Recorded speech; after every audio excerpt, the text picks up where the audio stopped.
সুপ্রিয় দর্শক, আসসালামু আলাইকুম। সবাইকে আন্তরিক শুভেচ্ছা জানিয়ে শুরু করছি আজকের হাটবাজার বিড়ির ভিডিও। বন্ধুরা, আমি এখন আছি নওগাঁর ঐতিহ্যবাহী মাতাজি গরুর হাটে। এই হাট থেকে কিছু আপনাদের খামার উপযোগী উন্নত জাতের ষাঁড় গরু দেখাবো। বন্ধুরা, আগে বলে রাখি, এই গরুগুলো সম্ভবত নান্টু ভাইয়ের। বাজারের সবচেয়ে সুন্দর গরুগুলা নান্টু ভাইয়ের থাকে।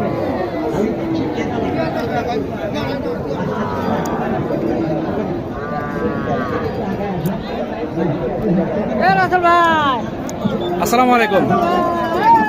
নান্টু ভাই কই? আচ্ছা আচ্ছা, তো এই যে এগুলো তো সব শাহিওয়াল নাকি? এগুলো কত করে চাইলেন পিস? 65 করে না? কাস্টমার দাম বলে টলে 65 করে কম। কাস্টমার 65 করে বলতেছে। আপনার কত চাইছেন? 75 চাইছেন না? আশা কত হলে বিক্রি করবেন?